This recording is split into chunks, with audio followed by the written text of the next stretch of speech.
अदालत लगा देते हो आप लोग भी क्लास में। और तो कोई केस स्टडी नहीं है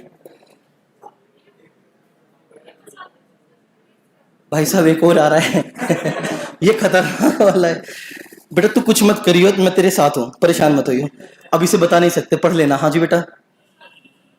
प्रशांत भूषण वो अलग केस है बेटा।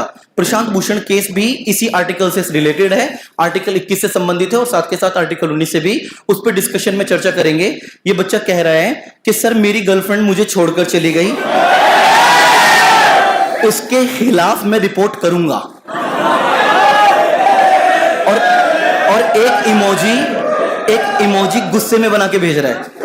अब ध्यान से एक मिनट मेरी बात सुनो, अभी थोड़ा सा वहम इसका भी निकाल दो और तुम्हारा भी। ये करने वाला इसने कहा कि सर मेरी गर्लफ्रेंड मुझे छोड़ के चली गई। पहले तो what is the definition of girlfriend according to Indian law? क्या भारतीय कानून में कहीं गर्लफ्रेंड की कोई परिभाषा है? किसी बॉयफ्रेंड की परिभाषा है? अरे आपके घर में आपकी मम्मी, आपकी बहन, आपकी अच्छी दोस्त है, तो वो भी तो गर्लफ्रेंड है। यस और नो? हाँ या ना? अरे गर्लफ्रेंड का मतलब लड़की, दोस्त। आपकी मां भी हो सकती है, बहन भी हो सकती है, चाची भी हो सकती है, ताई भी हो सकती है। अब क्या डेफिनेशन बेटा मैं तेरी निकालूं? अब कौन छोड़ के गई बता? अब दूसरी बात कि गर्लफ्रेंड छोड़ के चली गई, अब मैं उसके खिलाफ रिपोर्ट करूंगा। अरे क्यों छोड़ के चली गई? तेरी औकात नहीं होगी रखने की। कामयाब होता शादी करता। चलो आ जाओ वापस। बुरा मत मानना बेटा, और बुरा लगे तो फिर मेरा कुछ बिगाड़ लेना। क्वेश्चन जेन्युइन होना चाहिए, ऐसा नहीं बेटा।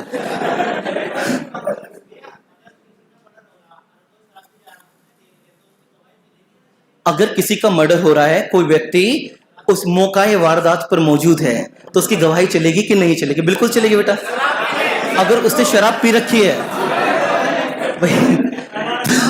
तो लोग इतना दिमाग क्यों लगा रहे हो बेटा? मेरी बात सुनो मेरी बात। अगर देखो इट्स अप टू सर्कमस्टेंस, परिस्थिति पर निर्भर करता है। वैसे शराब पिए हुआ जो व्यक्ति है, अगर उस व्यक्ति ने हत्या भी कर दी, मैंने अभी बताया था। नहीं मेरी बात तो सुनो, मैं समझ गया, उसने देखी, उसने करी नहीं है। अगर उस व्यक्ति ने हत्या भी कर दी, बस उसे प्रूव करना है कि मैंने पी रखी थी, तो उसको हत्या के लिए, उसको ना जो मर्डर है, अब मैं तुम्हें थोड़ा कानूनी भाषा पढ़ाना शुरू करूं, मैं नहीं चाह रहा था, वो फिर मर्डर नहीं रहता। Murder is defined as culpable homicide. Murder को क्या कहा जाता है फिर? कल्पेबल होमिसाइड कहा जाता है, defined under section 299 of IPC and punishable under 301 of IPC. समझ गए? कल्पेबल होमिसाइड में और मर्डर में इंटेंशन का फर्क होता है। What is the major difference? Intention का मतलब समझ रहे हो? मैंने अभी ये मार्कर उठाया, और ये मार्कर उठा के मैंने, आप नींद ले रहे थे, झपकी ले रहे थे, और मुझे डिस्टर्बेंस हो रहा था, मैं आपको जगाना चाह रहा था, मैंने मार्कर उठा के आपकी तरफ को फेंक दिया, इसलिए कि आपको हल्का सा टच होगा, आप एकदम जाग जाओगे। लेकिन ये मार्कर आपके दिमाग पे जाके लग गया, आप मर गए। बताइएगा मेरी बात को बेटा, आप एक सेकंड में समझ जाओगे सारी चीजें, मजाक भी होता रहेगा साथ के साथ।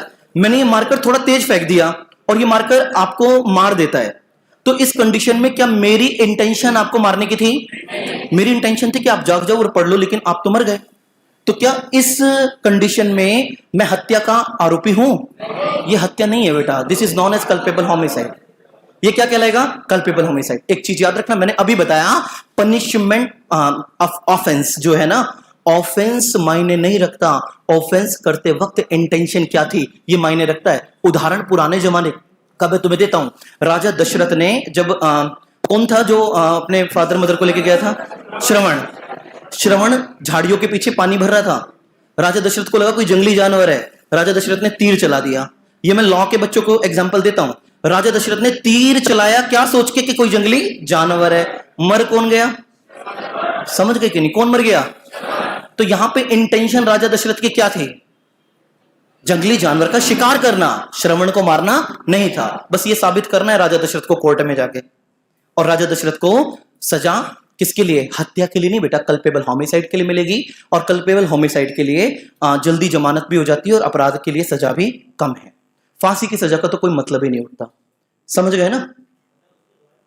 नहीं चलेगी बेटा, उसकी गवाही वैल्यूएबल नहीं होगी।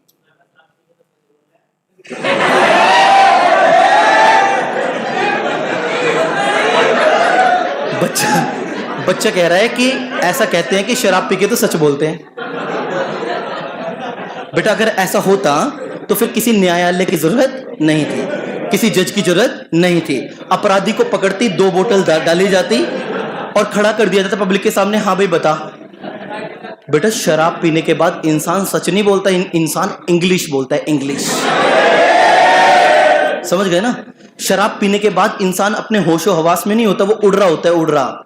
शराब पीने के बाद इंसान को नाली में पड़े हुए ऐसी फीलिंग आती है कि वो समुद्र के किसी बीच पे पड़ा है।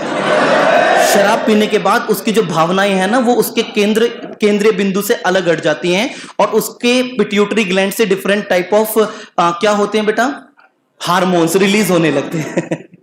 समझ गए ना? और जो उसका मस्तिष्क है वो उसके नियंत्रण में नहीं रहता, और नियंत्रण में रहने का मतलब ये है, ना रहने का मतलब ये है कि उसकी अब से 6 साल 8 साल 10 साल पहले अगर किसी से कोई लड़ाई भी हुई थी ना, तो उसको अगर वही याद आ गई तो उसके दिमाग में बस वही चलती रहेगी, वही वही वही, अच्छा अच्छा अच्छा।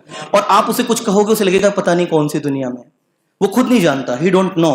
इसलिए ये मत कहो कि शराब पी के इंसान सच बोलता है। शराब पी के इंसान अपनी सेंस में नहीं रहता। समझ रहे हो? ये खेल है सारा सैरी बेलम और सैरिब्रम का। ये मैं आपको ब्रेन जब पढ़ाऊंगा ना, मस्तिष्क चैप्टर पढ़ाऊंगा, तब मैं आपको इंटॉक्सिकेशन से आपके मस्तिष्क पर क्या प्रभाव पड़ता है, किस तरीके के हार्मोन्स रिलीज होते हैं। There are different type of hormones. समझ रहे हो ना? ये जो गर्लफ्रेंड वाला केस था ना, ये भी सारा हार्मोन्स का ही खेल है। समझ रहे हो कि नहीं? चलो, अब जो चीजें थी इसे फटाफट कवर करो। आर्टिकल 21 कंप्लीट हो गया। निजता का अधिकार, चुनने का अधिकार। अब एक चीज इसमें ध्यान से सुनिए और फटाफट लिखेगा। 2 मिनट का टॉपिक है, अब जल्दी लिख लो। बहुत सारे क्वेश्चन हो गए, तुम्हारी पर्सनल क्वेरी भी आज सोल्व कर दी। अब ध्यान से देखिए, एक सुन लो बेटा। एक क्वेश्चन आया, क्या जीवन जीने के अधिकार में मृत्यु का अधिकार शामिल है?